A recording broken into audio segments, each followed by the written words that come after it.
107 of the Copyright Act of 1976. Allowance is made for fair use for purposes such as criticism, comment, news reporting, teaching, scholarship, education, and research. Fair use is a use permitted by copyright statute that might otherwise be infringed.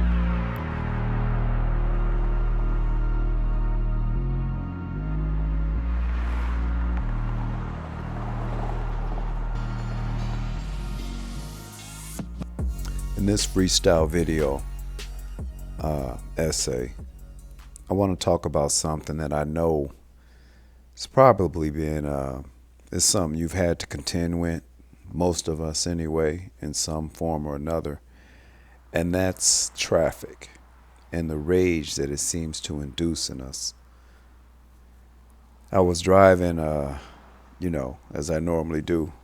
A lot of driving to do all the time. Sometimes, ironically, I drive for relaxation. After all the money I put into the sound system.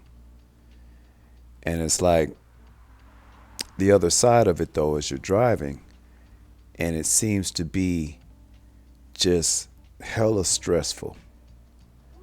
Traffic in general is just stressful. You're driving, and there's people speeding up on your left or speeding up on your right. They're going around. They're cutting you off.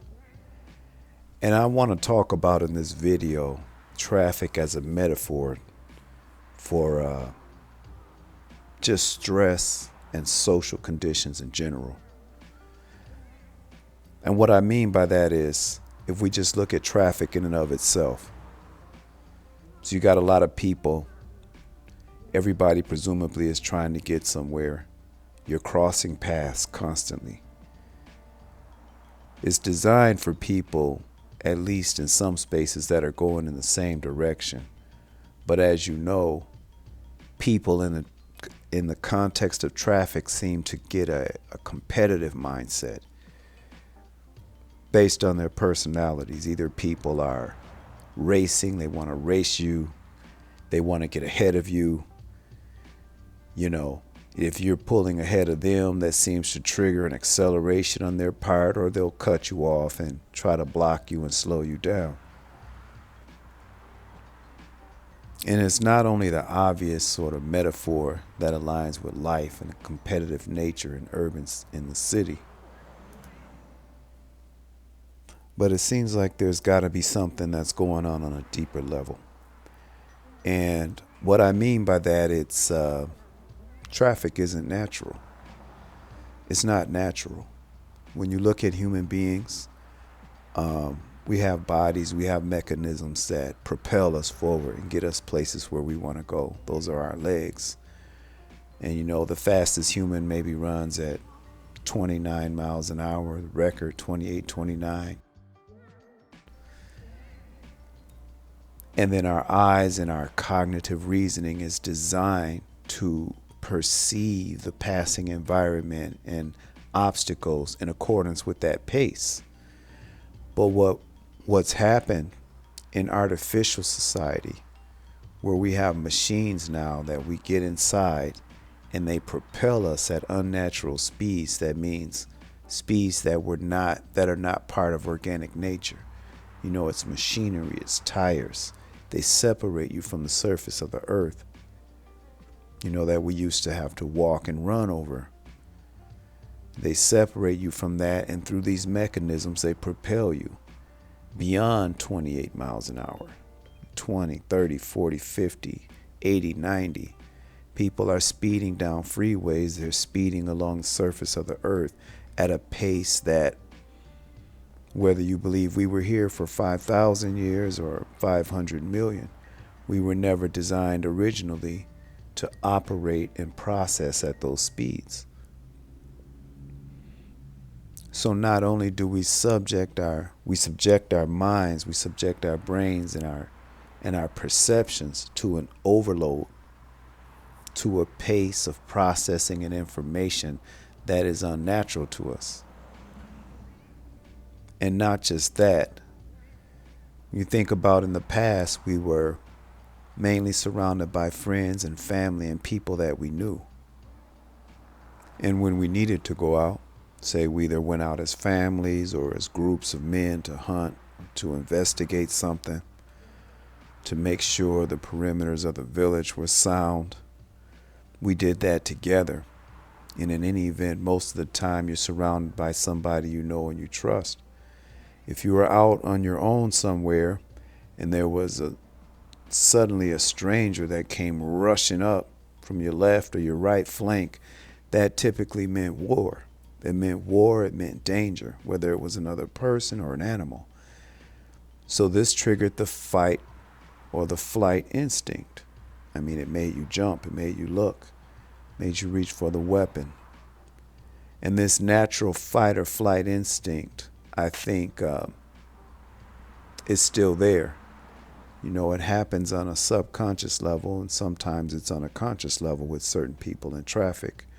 You're driving along, you're feeling peaceful, or somebody blows their horn, or they speed by you, or they're suddenly in your mirror. And while those of us that travel a lot and we're in the cities, we can get used to this to a certain extent.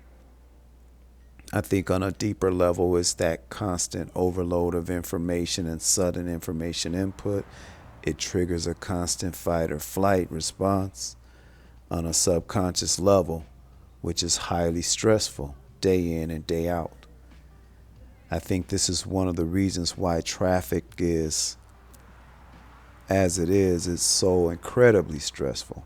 I mean, you see people leave work, they're mild-mannered, they speak politically correctly, suddenly they get in their car, they get on the roadway, and they seem like a different person. They're highly aggressive, they're competitive, they're speeding.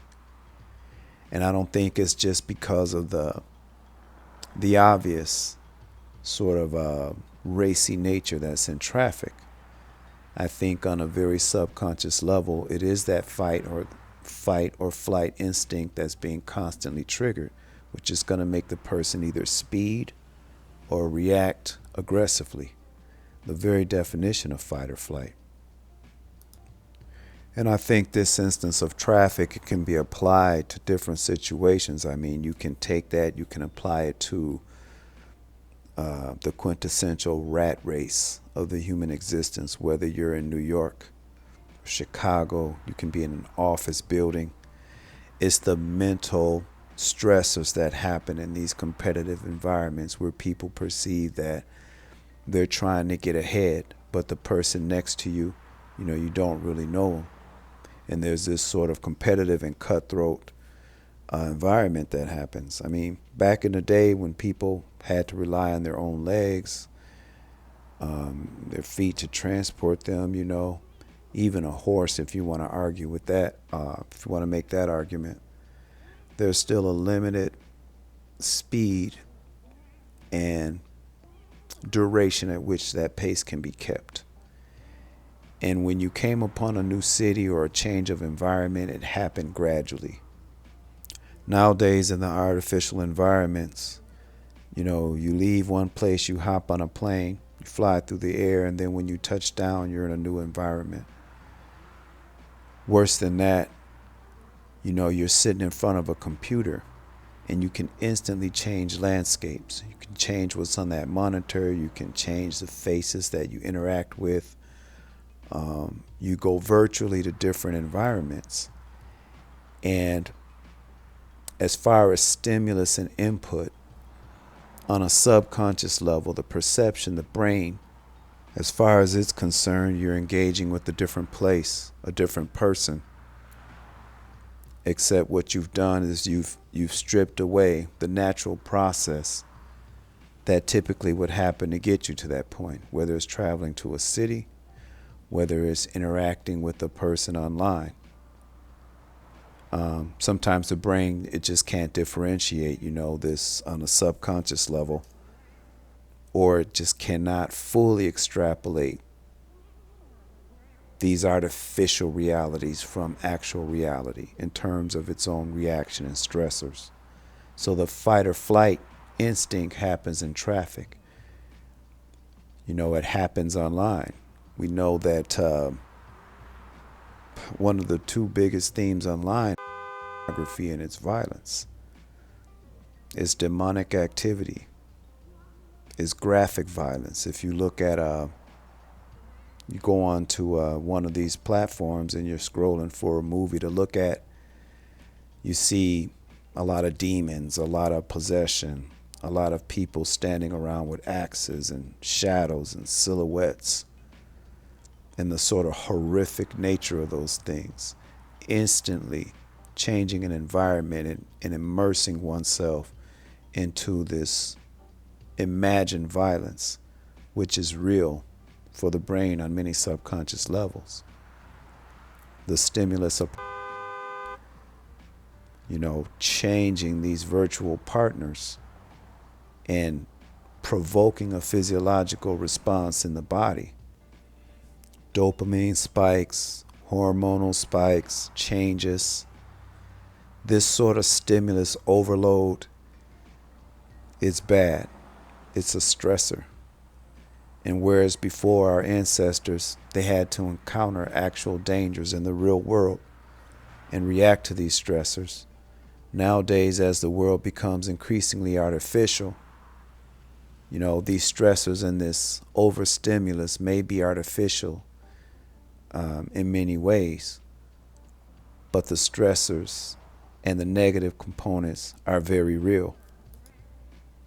That goes for persons that are stressed out because of their morning commute that brings them through rush hour, and they're extra stressed out, and we see spikes in road rage across society, people losing their lives for cutting somebody off in traffic.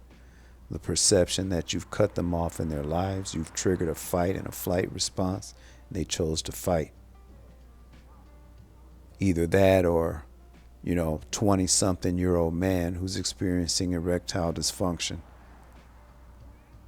that may or may not be able to be remedied due to being raised in an era of overstimulation, hypersexuality, and overstimulation. I think we talk about the damages of AI and artificial intelligences. This is not to be separated from artificial systems and the ramifications of the artificial systems, because it's incorporated, with artificial brains and processors, etc. And when you're talking about automobiles and sort of these advances in technology, you're still talking artificiality because it's separate from what occurred in nature. Even a horse is natural, but a car or a motorcycle is mechanical, and they're increasingly intelligent nowadays. So what you see is the advent of artificial intelligence and its ramifications going way further back than sort of the catchphrases that we're more accustomed to using today. We relate it to Chat GPT and, computer systems. When it goes further back from that, this notion of removing man and mankind from nature and increasingly housing humans and human nature in artificial environments.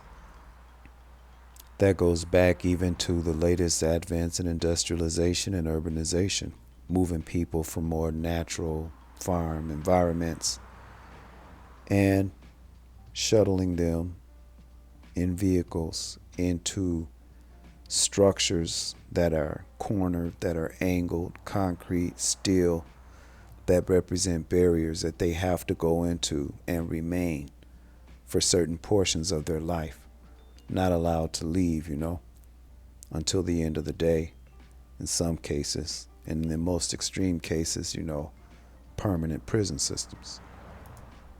When you take a moment to reflect on it, it's artificial, it's not natural. And hence it's stressful to society. At the most extreme case, you have someone locked up in an actual prison, and then you have other peoples along that echelon that feel that they're in prison for great portions of their lives. And it comes out in the casual speech of people. Going to work and clocking in, their stress level goes up. They feel trapped. They can't leave. They're in the office environment. Now, whether or not they can legally walk out, it's besides the point, because the consequences of walking out on the job, are very real. And I think we see the fallout of that post-pandemic, where people had a reason to stay home, a reason that was justified, the whole pandemic narrative. And post-pandemic, you see that people don't want to go back. In great numbers, people did not want to subject themselves to that. I think it was sort of the effect of being in a very stressful rat race and then taking a moment to step outside of that. I think a lot of people came to greater realization by comparison, like getting a fresh perspective on that. And that's why I think that's one of the phenomena that we're seeing in society, where people don't want to go back into filling these traditional job roles and functions. But I digress. Still, the person that doesn't go battle traffic on the freeway, doesn't go into an office building and have to deal with the office politics, is still subjected to the same sort of traffic in a different kind of way, you mentioned online, and the hyper stimulus that happens through computers, through cell phones, and increasingly the new technology that's allegedly available, and some would argue already in practice. That's for a later video. But for now, I just wanted to sort of use the traffic as a metaphor. And I know the artificiality of it, that's been bad for our health overall, battling traffic. The constant overstimulus, the fight or flight triggering that happens perpetually in traffic. And as we're continually subjected to artificial environments, and as the artificial environments get continually sophisticated to the point that maybe it won't require a physical vehicle or driving or paying attention to the road to be transported. You'll be transported via computer, virtual spaces, virtual meetings, or even just the car driving itself. The old adage was that humans used to be at competition with the artificial, the real versus the fake, the organic versus the modified. Think about John Henry, and people used to say there was no way that an automated machine could beat a man in laying railroad tracks. In the legend of John Henry, he gave his life in competition against the artificial. And then there was fast forwarding to present day, skipping over a lot of mentionables, no doubt, but you had the world chess champion. There's no way artificial intelligence would beat a human at chess, because it's not all straightforward calculations. There's intuition involved. And lo and behold, computer systems were able to specialize and beat people at chess and at Go. And now we find ourselves projecting which other functions and purposes will AI systems and artificiality continue to take from humans. And imagine when the environment was more organic, we were at competition with artificiality. What happens as the environment itself becomes increasingly artificial?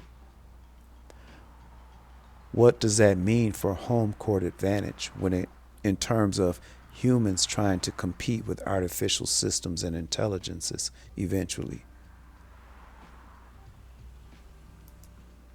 If you have to compete with the robot while both of you are running down the road, you may be able to win with your dexterity.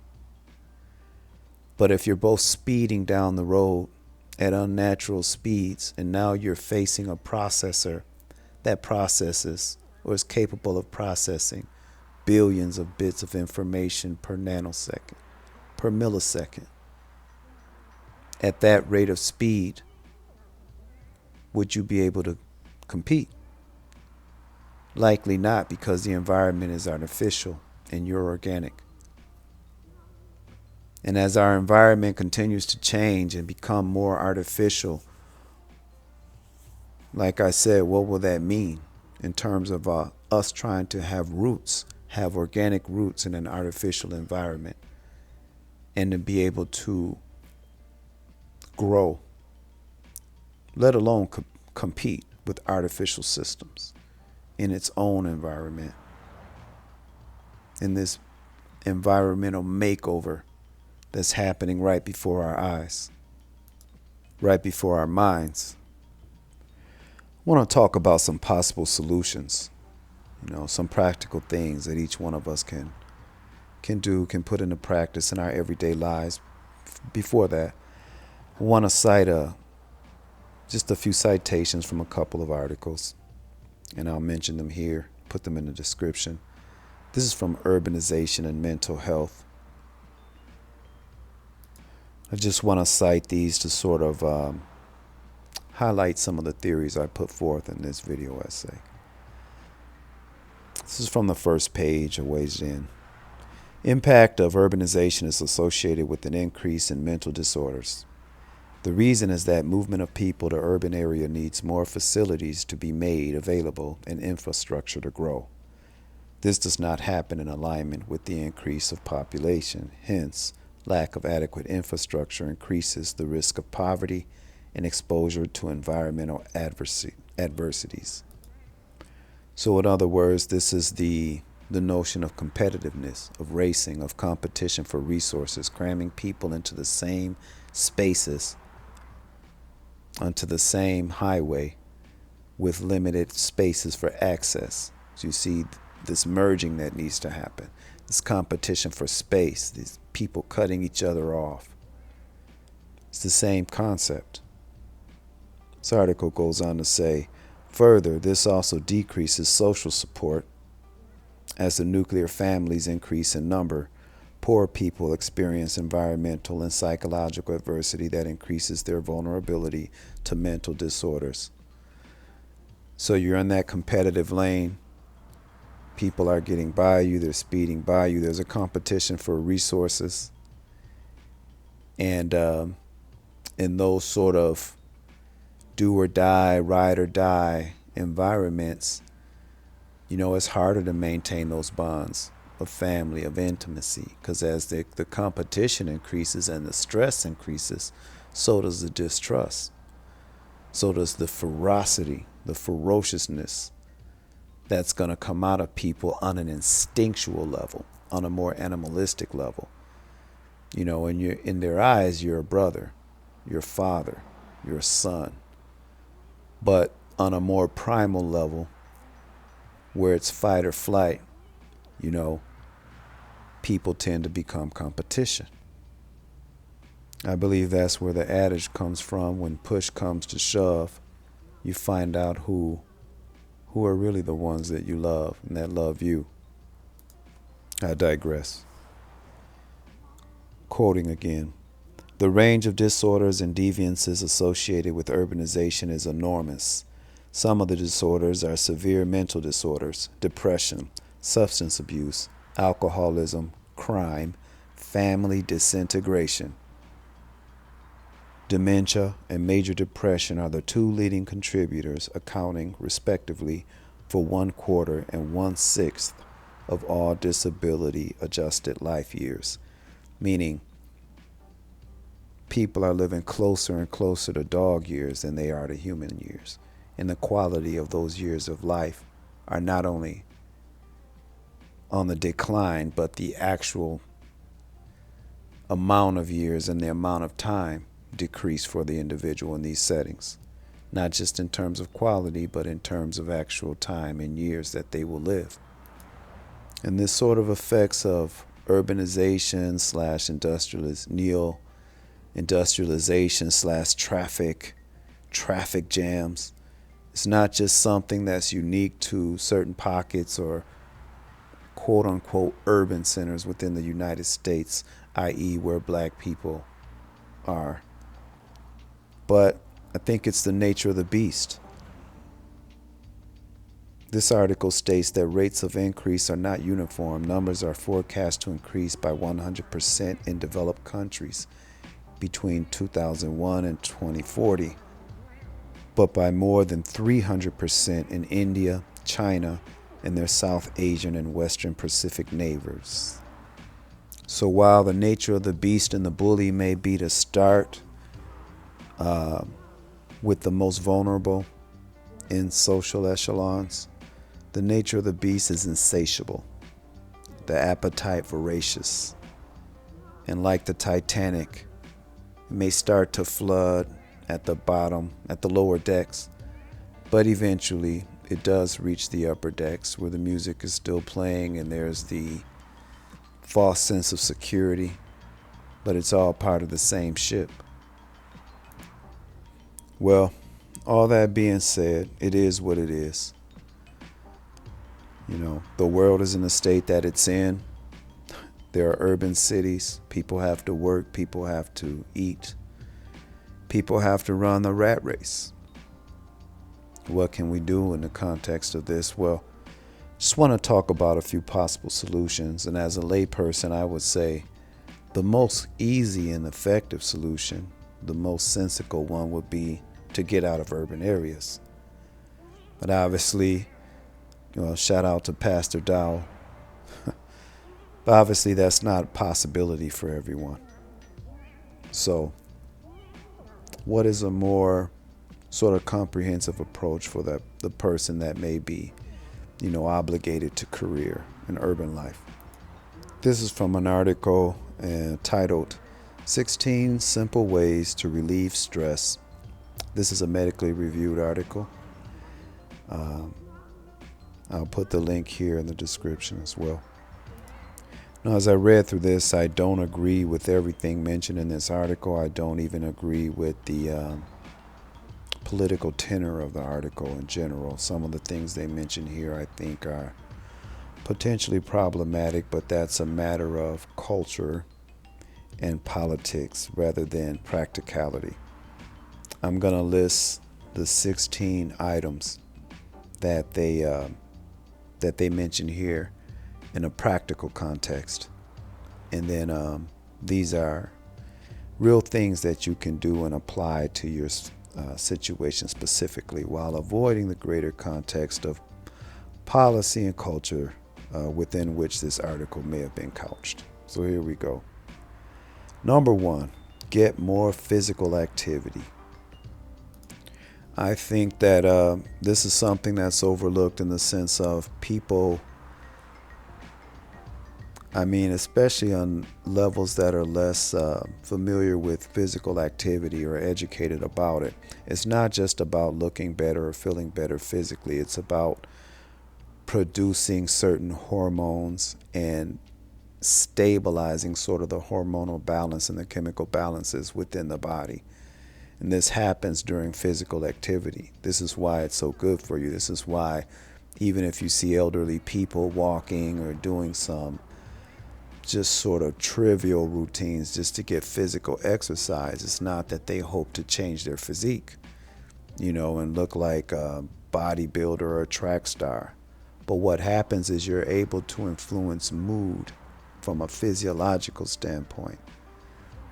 Mood, restore hormonal balances, the outlook, a person's mood, and mental health are all tied to physical activity. So you'll find yourself feeling better, thinking more clearly, and actually being more calm, when you're stuck in these fight or flight instances of traffic. Number 2, eat a balanced diet. Quoting this article, your diet affects every aspect of your life, including your mental health. Say that again, including your mental health. It's not just physical. It's not just about losing your love handles.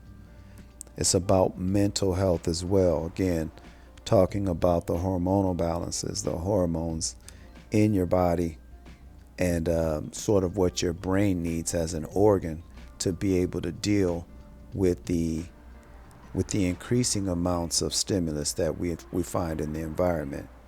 Especially we're talking about this increasingly artificial environment. It's more imperative to eat real food. Back to the article. A 2022 review of research suggests that people who follow a diet high in ultra-processed foods and added sugar are more likely to experience higher perceived stress levels. Not eating enough nutrient-dense whole foods may increase your risk of deficiencies in nutrients essential for regulating stress and mood, such as magnesium and B vitamins. So people think of food and eating good as just a way of losing fat or something, increasing energy maybe, but it's much deeper than that. And so the processed foods and the things that we find typically, especially in our neighborhoods, when you're talking about fast foods and chicken shacks and all of that garbage, is actually something that increases the stress, hostility, anxiety, and mental deterioration in our communities. And you couple that with the fact that we're all compacted together into the same shared spaces. You know, the traffic of people within your house, on the street, out in the street, at the workplace, online, on Facebook. All these places are places of dense traffic. And when you got people that are eating bad foods, that are not taking care of themselves in terms of nutrition, you're going to have increased anxiety, hostility, and stress. Fight or flight. Minimizing your intake of highly processed foods and beverages and eating more whole foods helps ensure your body is properly nourished. In turn, this improves your resilience to stress. Whole food options can include vegetables, fruits, beans, fish, nuts, seeds. Number 3, minimize phone use and screen time. While smartphones, computers, and tablets are often necessary, using them too often may increase stress levels. A 2021 review of literature points out that several studies have linked excessive smartphone use with increased stress levels, and spending too much time in front of screens is associated with lower psychological well-being and increased stress levels in adults and kids. Furthermore, screen time may negatively affect sleep, which may also lead to increased stress levels. Enough said. Number 4, practice self-care. Setting aside time to practice self-care may help reduce your stress levels. Practical examples include going for a walk outside, taking a bath, lighting candles, reading a good book, exercising, preparing a healthy meal, stretching before bed, getting a massage, practicing a hobby, using a diffuser with calming scents. Okay. Don't actually agree with the practicing yoga necessarily, but that's personal. But that's the last thing they listed on there. Number 5 is to try journaling. This article states how journaling, there are studies that have been done that show a correlation between journaling and health. I think journaling, any sort of form of writing or introspective process, is going to help you to get in touch with yourself more, to get in touch with more of yourself, your emotions, your triggers, things that are happening. Can lead you to better understanding of yourself and what's going on. It's sort of what happened to me when I got the idea to make this video, as far as being in traffic and trying to figure out what it was that not only made others act the way they did in traffic, but what triggered me so much. And so there you go, journaling. Number 7, spend time with friends and family. Social support from friends and family may help you get through stressful times and cope with stress. If you don't feel like you have friends or family that you can talk to about everything, maybe talk to some people about some things. Maybe, just replace that friend or family, someone to talk to, with a professional. Number 8 on here, it says create boundaries and learn to say no. I think that as we are acclimating to an artificial environment, we have to understand that environment, it means a mindset as well. For example, the adage that says, when in Rome, do as the Romans. People didn't do as the Romans when they were in Rome because they necessarily wanted to. It's because they saw it as a way to either prosper or even survive and or avoid punishment while they were in Rome. And we know a lot of the things that were going down in Rome in that day was a lot of perversion. You know, you had a lot of sexual perversion happening in Rome, a lot of bloodlust, you know, especially towards the decline of the Roman Empire. Yet and still the adage was, when in Rome, do as the Romans, meaning people didn't necessarily prefer that behavior. And when they were not in Rome, right, the assumption is they didn't do as the Romans necessarily. But when they were in Rome, maybe they had to or felt they had to. So as these environments change and we're being forced to adapt artificial mindsets, meaning, okay, I see a horse, but, you know, I'm not allowed to call it a horse. Okay, I see a man, but maybe he's not a man. And though logic tells me I see a rainbow in the sky, you know, there are people telling me that actually it's not. You know, it's not a rainbow. You know, it's a sexual echelon. What I see a sexual echelon and a buffet. I see a sexual echelon buffet, not a rainbow. And that sexual echelon buffet is not a sexual echelon buffet. It's freedom. It's a banner of freedom and liberty and justice for all. You see?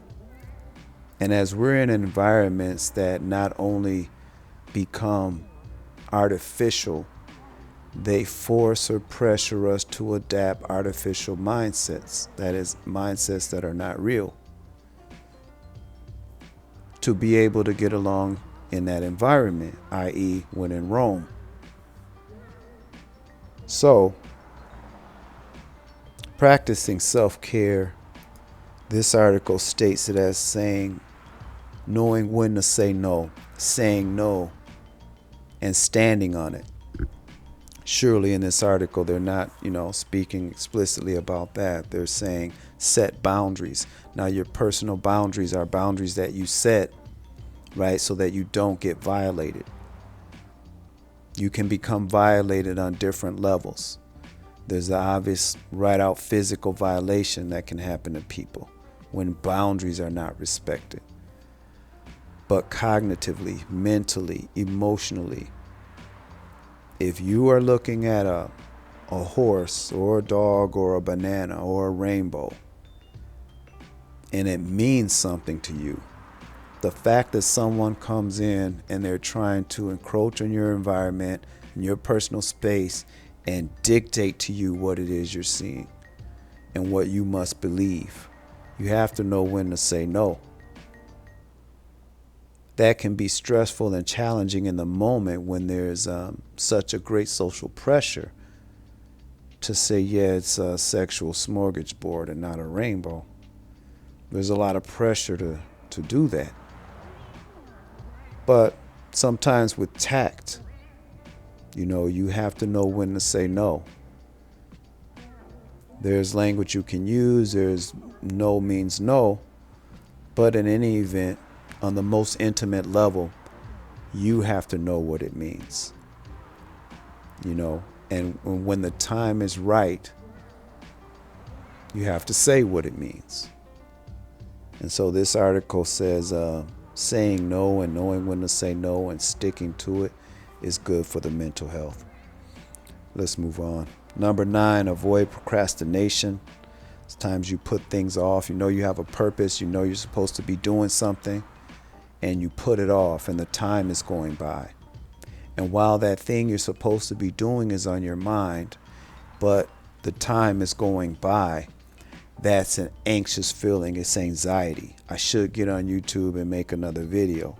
Who cares if it gets views or if it doesn't get views or if it gets criticism, negative criticism?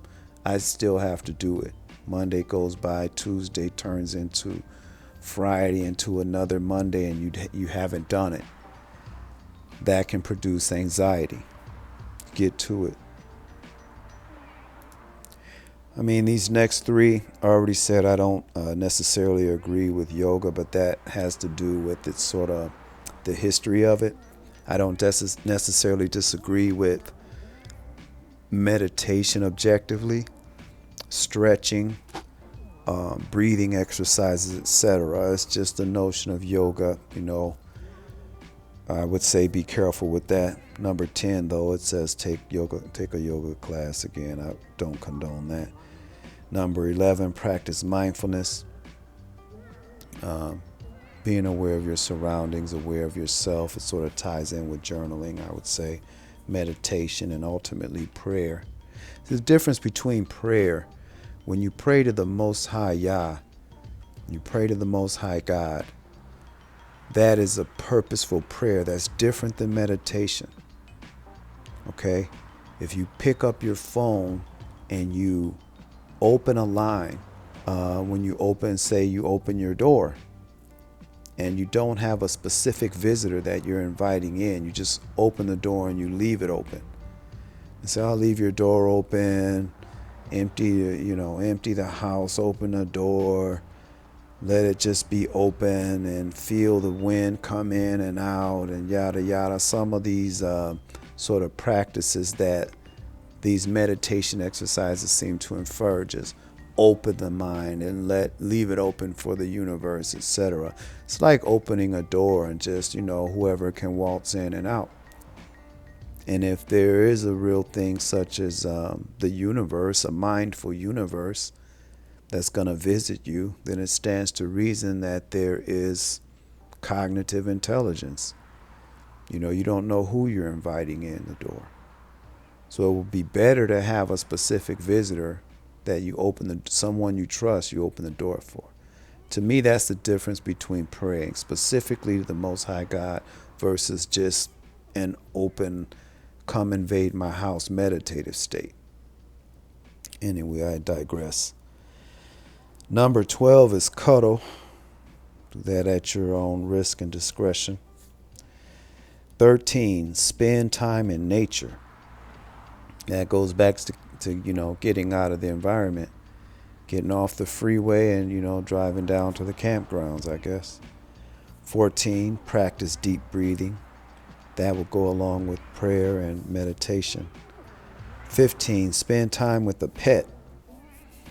The double-edged sword of knowing good and evil. We use that time-tested adage of having eaten from the tree of the knowledge of good and evil. There's one thing that comes along with that knowledge, and it's profanity.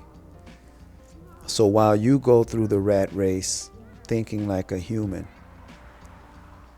it's much more damaging than going through the rat race as a rat. That is to say, animals don't have this sort of extra dimension of worry, concern, stress, and anxiety. They just exist naturally. So the rat has an advantage in the rat race because they don't have the extra emotional burden, the extra mental health burden. They're just a rat.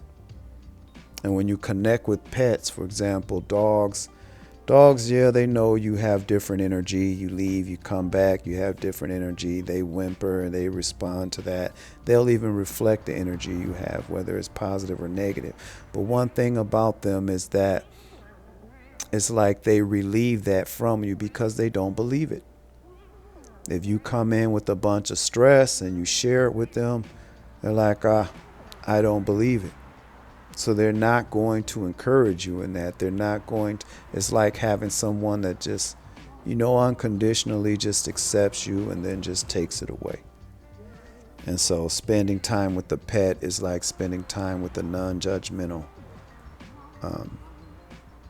counselor in a way, but on a very simple level, right? We need humans because other humans speak our language, right? For better or for worse. Other humans, but dog therapy of having a pet, it does wonders for a lot of people. And number 16, I thought this article said 15, maybe it did say 16, but it says consider supplements. The key thing about supplements is that you got to know they're supplements, right? You don't just go survive off vitamins, pills. You eat a healthy, balanced diet, and if it has to be balanced, let it lean. If it's off balance, let it lean with prejudice towards the healthy side. When they say balanced, I guess they mean balance between fruits, vegetables, nuts, etc. They mention fish in this article, but if you're a vegetarian or a vegan, just healthy. And then supplements may help, but supplements are just that, they're supplements. So that being said, let me wrap this up. The bottom line, according to this article, although stress is unavoidable, being chronically stressed takes a toll on your physical and mental health. Fortunately, several evidence-based strategies can help you reduce stress and improve your overall psychological well-being. Exercise, mindfulness, spending time with a pet, minimizing screen time, and getting outside more often are still effective methods. I just want to say, it's funny how, well, it's not funny, but it's telling how if you look at all of these solutions are anti-artificial environment. Talks about exercise. That's a physical exercise. That's something you have to do naturally. Talk about mindfulness. That's not letting a computer do thinking for you. That's not searching for solutions in Google all the time. It's mindfulness inside, prayer, spending time with a pet, that is connecting with nature, minimizing screen time, distancing yourself from these artificial stimuli, all the traffic, don't play in the traffic, and getting outside more often, meaning, leaving the confines of your home and screen and even the confines of your vehicle, going for a walk. Well, that being said, I just wanted to get back on here. This is in the category of freestyle. Didn't do a whole lot of, in-depth research and put up a bunch of fancy graphics and stuff on this one. But again, this is in the freestyle category, and I would appreciate it if you like or comment or share. Get at me.